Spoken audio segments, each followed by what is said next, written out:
Shalom, nous venons de terminer la convention 2025 sur le thème « Un peuple, une nation, une terre d'héritage ».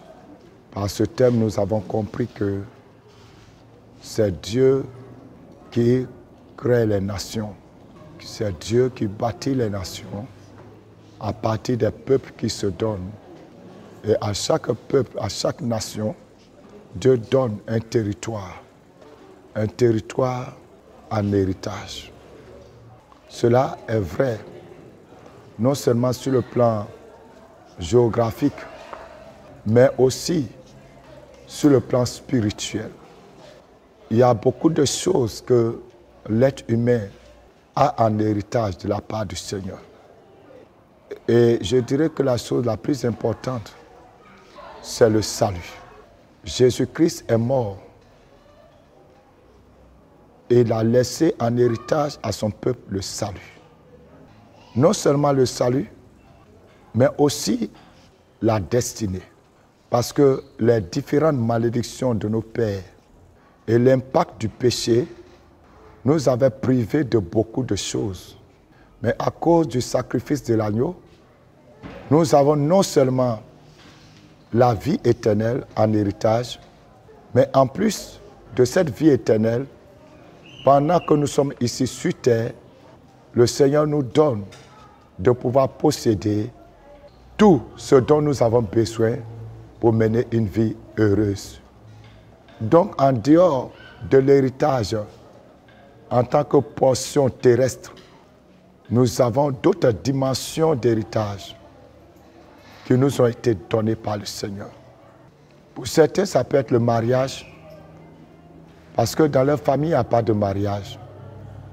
Mais quand il donne sa vie à Christ, quand elle donne sa vie à Christ, en plus du salut, le Seigneur lui donne de pouvoir hériter du mariage. Pour certains, c'est la prospérité financière, matérielle. Parce qu'après avoir donné sa vie, après avoir reçu le salut, Dieu lui donne de posséder ce que les autres dans sa famille n'ont pas pu posséder. Donc, au travers de ce thème, le Seigneur nous a fait comprendre la puissance de l'œuvre de la croix. Nous avons également compris que l'héritage est un champ de bataille. Parce qu'il y a des personnes qui ont des héritages, mais qui sont même ignorants qu'ils possèdent des héritages. Ils ne savent même pas. Et ce, même sur le plan physique, sur le plan humain, terrestre, ils ne savent même pas qu'ils ont un héritage quelque part. Ils ignorent cela, parce que le diable les a volés. Il y a d'autres qui savent qu'ils ont un héritage, mais l'héritage a été arraché par une tierce personne. On voit ça beaucoup chez nous en Afrique.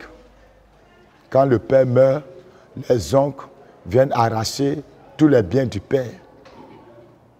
Et les enfants continuent de souffrir. Donc beaucoup de personnes vivent loin de leur héritage matériel. À travers donc cette convention, Dieu nous fait la grâce de déposséder l'ennemi de ce qui nous revient de droit, de détrôner ceux qui étaient assis sur notre fauteuil. Et Dieu, par sa grâce, nous accorde de pouvoir prendre la position que nous devons prendre. Les enfants d'Israël, par exemple, avaient leur héritage qui était Canaan. Mais avant d'arriver là-bas, il y avait des géants. Mais Dieu leur a donné l'autorité et le pouvoir. Nous avons donc compris au travers de ce thème que quand Dieu te donne un héritage, il te donne le pouvoir de le posséder. Dieu ne te laisse pas comme ça. Dieu te donne le pouvoir, Dieu te donne une onction pour posséder ton héritage. Il suffit simplement que tu te lèves. Il a dit à Josué, tout lieu que foulera la plante de tes pieds. Donc il suffit que nous nous levons pour que nous puissions entrer en possession de ce qui nous revient. Et nous bénissons le Seigneur pour cette révélation de son plan divin pour nous, ses enfants. Au terme donc de cette convention, nous pouvons dire merci à Jésus-Christ. C'est l'une des conventions que nous avons organisées dans l'adversité, dans la sécheresse financière, des difficultés incompréhensibles. Mais je peux dire que c'est aussi l'une des conventions qui va marquer notre vie pour toujours. Parce que nous avons vu la main de Dieu se manifester, déjà en arrêtant la pluie qui menaçait pendant la veille.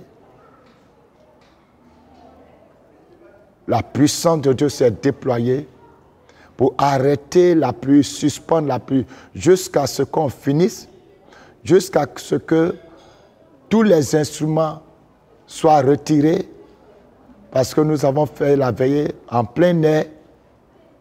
Ce n'est que lorsque tous les instruments ont été mis à l'abri que la pluie est tombée. Nous avons donc vu combien de fois la puissance de Dieu nous a assistés dans ce programme du début jusqu'à la fin. Nous bénissons le Seigneur. Le culte de clôture a été merveilleux. Nous avons vu les cieux ouverts. Nous avons vu la main de Dieu agir dans la vie de son peuple. Et les enfants de Dieu retournent dans la joie. Ils n'ont même pas vu le temps passer. La preuve est que nous avons commencé à 14 h. Et nous devions normalement finir à 18 h. Mais nous avons fini autour de 23 h. Et ce n'est qu'à la fin que chacun se rend compte que le temps est parti. Parce que nous étions perdus, nous étions absorbés par la présence de Dieu. Alors, gloire soit rendue à Jésus-Christ de Nazareth pour cette œuvre puissante qu'il a opérée au milieu de nous, non seulement au milieu de nous, mais aussi dans la nation. Parce que la nuit de destinée est un programme institué par le Seigneur pendant lequel le Seigneur fait quelque chose d'important, non seulement dans la vie des individus, mais aussi dans la vie de la nation. Gloire soit rendue donc à l'Éternel des armées pour ses hauts faits. Et nous prenons rendez-vous pour l'année 2026, dans le même mois, en avril 2026. Et nous prions que d'ici là, le Seigneur garde chacun d'entre vous. Et nous vous demandons de commencer à préparer vos billets d'avion, de commencer à aménager vos programmes. Avril 2026. Vous aurez les dates exactes. Mais avril 2026, dans la période du 16 avril, nous aurons la convention qui sera la 20e convention, la 20e nuit de destinée. Donc ça sera un programme anniversaire, un programme puissant. 20 ans que le Seigneur a instauré ce programme pour la destinée de la Côte d'Ivoire, pour la destinée des peuples. Donc, où que vous soyez, en Europe, aux États-Unis, en Asie, en Afrique, commencez à vous préparer dès maintenant.